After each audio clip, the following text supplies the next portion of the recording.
Rockstar finally find cyber leak. क्या cyber leak की identity finally leak हो चुकी है या फिर रॉकस्टार को पता चल गया है कि आखिर साइबर लीक कौन है? ये सब कुछ काफी ज्यादा वायरल हो रहा है। अब इसके पीछे का मैटर क्या है मैं आपको समझाता हूँ। देखो, इंटरनेट पर अब एक ऐसी इन्वेस्टिगेशन सामने आई है जो साइबर लीक के पब्लिक होने से पहले एक सस्पिशियस अकाउंट को ट्रेस करती है। अब इसका मतलब क्या है मैं समझाता हूँ। अगर इस इन्वेस्टिगेशन में दी गई टाइमलाइन सच है तो साइबर लीक की स्टोरी का दी एंड यही हो सकता है। अब मैं आपको सीधे से समझाता हूँ। एक अकाउंट था स्टे ऑन द ग्राइंड नाम से डिस्कॉर्ड पर, ठीक है। अब इंटरेस्टिंग बात क्या है ये सुनना। साइबर लीक के मेजर लीक्स पब्लिक होने से पहले ये अकाउंट जो स्टे ऑन द ग्राइंड नाम से GT6 फुटेज के बारे में बात करता था, ठीक है। कहाँ पर? डिस्कॉर्ड पर। बास्केटबॉल गेम प्ले के बारे में बात किया जो सबसे पहले आया था, फिर ड्राइविंग फुटेज के बारे में बात किया, फिर मैप के बारे में बात किया और फिर एक ऐसी वीडियो रिलीज की उस डिस्कॉर्ड सर्वर पर भाई जिसने सबको हिलाकर रख दिया उस सर्वर पर, ठीक है। तो असली सवाल ये है, क्या stay on the grind actually cyber leak था? क्या रॉकस्टार ने फाइनली उसको आइडेंटिफाई कर लिया या फिर हम सबको एक और फेक ट्रायल के पीछे भगाया जा रहा है? आज हम GTA फोरम की इसी इन्वेस्टिगेशन को step by step break down करने वाले हैं, ठीक है। और एंड में तुम्हें पता चल जाएगा कि भाई सच में क्या अब साइबर लीक पकड़ा जाएगा या फिर अभी भी नहीं। सबसे पहले ये GT फोरम पोस्ट क्या है ना, मैं आपको समझाता हूँ। अब सबसे पहले एक चीज क्लियर कर देते हैं, जो इन्वेस्टिगेशन हम डिस्कस कर रहे हैं वो रॉकस्टार की ऑफिशियल स्टेटमेंट नहीं है, ये FBI का कंफर्मेशन नहीं है और रॉकस्टार गेम्स ने पब्लिकली ये अनाउंस नहीं किया कि साइबर लीक की आइडेंटिटी एक्सपोज हो गई है। ये एक GTA फोरम कम्युनिटी इन्वेस्टिगेशन है। इसका टाइटल है before cyber leak. Cyber leak से पहले क्या हुआ है, the mystery behind stay on the grind. ये बंदा कौन है, ठीक है। बेसिकली एक यूजर ने डिफरेंट स्क्रीनशॉट, डिस्कॉर्ड कन्वर्सेशन और कम्युनिटी मेंबर्स के क्लेम्स को कलेक्ट करके एक टाइमलाइन बनाने की कोशिश की है, ठीक है। और इस टाइमलाइन का मेन कैरेक्टर है, मेन बंदा स्टे ऑन द ग्राइंड, जो उस बंदे का नाम है, डिस्कॉर्ड पर नाम था।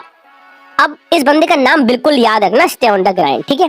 बिकॉज इसी अकाउंट की वजह से साइबर लीक के अराउंड पूरी मिस्ट्री चल रही है जो काफी ज्यादा इंटरेस्टिंग होती जा रही है। ये कहानी शुरू होती है 18 अगस्त, ठीक है। पूरी स्टोरी यहीं से शुरू होती है। इन्वेस्टिगेशन के अकॉर्डिंग 18 अगस्त को स्टे ऑन द ग्राइंड नाम का अकाउंट एक GT6 डिस्कॉर्ड कम्युनिटी में अपेयर होता है, ठीक है। अब नॉर्मली किसी रैंडम अकाउंट का डिस्कॉर्ड सर्वर ज्वाइन करना कोई बड़ी बात नहीं है, कोई बड़ी न्यूज नहीं है। लेकिन इस अकाउंट ने बहुत जल्दी GT6 के लीक्स के बारे में बात करना स्टार्ट कर दिया उस डिस्कॉर्ड सर्वर में। सबसे पहले वो पूछता है कि आर लीक्स अलाउड है, मतलब क्या इस डिस्कॉर्ड सर्वर में लीक्स डालना अलाउड है? अब ये लाइन सुनने में सिंपल है, लेकिन थोड़ी देर बाद अकाउंट GT6 फुटेज शेयर करने की बात करता है और फुटेज कोई रैंडम स्क्रीनशॉट नहीं था, बल्कि वो बास्केटबॉल फुटेज थी जो सबसे पहले साइबर लीक ने लीक की थी। मतलब वो बंदा साइबर लीक से पहले ही इन सब के बारे में बात कर रहा था। यानी एक ऐसा गेम प्ले सेगमेंट जो नॉर्मल GT6 फैंस के पास ऑब्वियसली होना नहीं चाहिए। अब उस डिस्कॉर्ड सर्वर के जो मॉडरेटर्स थे उन्होंने लिंक को रिमूव कर दिया और उस अकाउंट यानी कि स्टे ऑन द ग्राइंड नाम के बंदे के अकाउंट को भी वहां से हटा दिया, डिस्कॉर्ड से हटा दिया। लेकिन स्टोरी यहीं खत्म नहीं होती, ये रियल है भाई। इन्वेस्टिगेशन के according stay on the grind claim करता है कि फुटेज फेक नहीं है। बहुत बड़ा मतलब उसने ये क्लेम किया था। उसका क्लेम था कि ये किसी पुराने बिल्ड का फुटेज नहीं है, बल्कि 2026 डेवलपमेंट बिल्ड का मटेरियल है।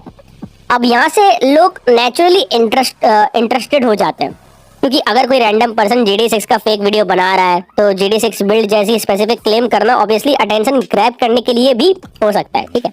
लेकिन अगर फुटेज रियल था तो फिर सवाल ये है, इस अकाउंट के पास ये फुटेज आई कहां से? और यही वो सवाल है जिसका आंसर हमें अभी तक नहीं मिला। फिर आता है ड्राइविंग गेम प्ले। इन्वेस्टिगेशन का नेक्स्ट पार्ट और इंटरेस्टिंग है। Stay on the grind community के लोगों से पूछता है, तुम लोग GTA6 में क्या देखना चाहते हो? अब ये बहुत बड़ा सवाल है और डिस्कशन ड्राइविंग गेम प्ले की तरफ चली जाती है उस सर्वर में, ठीक है।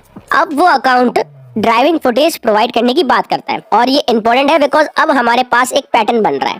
पहले बास्केटबॉल गेम प्ले, फिर ड्राइविंग गेम प्ले और फिर फुल मैप तक असेस होने का क्लेम भी करता है। थिंक अबाउट, एक रैंडम GTA6 फैन के पास अगर सिर्फ फेक स्क्रीनशॉट होता तो वो कुछ भी क्लेम कर सकता था। लेकिन ये अकाउंट ऐसे बिहेव कर रहा था जैसे उसके पास GDS के मल्टीपल इंटरनल मटेरियल्स का एक्सेस हो, और इसी वजह से इन्वेस्टिगेशन करने वाले लोगों ने इस अकाउंट को सीरियसली लेना स्टार्ट कर दिया। लेकिन सबसे क्रेजी क्लेम अभी बाकी था। स्टे ऑन द ग्राइंड ने ये भी क्लेम करा कि उसके पास GDS का फुल मैप अवेलेबल है। अब ऑब्वियसली ये क्लेम अलोन प्रूफ नहीं है, ठीक है। इंटरनेट पर GDS के नाम पर बहुत फेक क्लेम्स होते रहते हैं, काफी क्लेम्स होते आए हैं, लेकिन प्रॉब्लम ये है कि अकाउंट की प्रीवियस एक्टिविटी भी लीक्ड गेम प्ले के अराउंड थी। तो अब कम्युनिटी के पास दो पॉसिबिलिटीज है, या तो ये बंदा एक्स्ट्रा ऑर्डिनरी लेवल का फेक बना रहा था, मतलब चूतिया बना रहा था, या फिर इसके पास genuinely leaked GDS material access था। और फिर इन्वेस्टिगेशन में एक और नाम सामने आता है, एक ऐसा यूजर जो स्टे ऑन द ग्राइंड के साथ डायरेक्टली इंटरेक्ट कर चुका था, और उस यूजर के अकॉर्डिंग उसने कुछ ऐसा देखा जो बाद में साइबर लीक के लीक से कनेक्ट हो रहा था। द 5 सेकंड वीडियो, इसका क्या मतलब है? ये पूरी इन्वेस्टिगेशन का सबसे इंपॉर्टेंट पार्ट है। एक यूजर का क्लेम है कि 18 अगस्त को स्टे ऑन द ग्राइंड ने उसे एक वीडियो DM किया था डिस्कॉर्ड पर।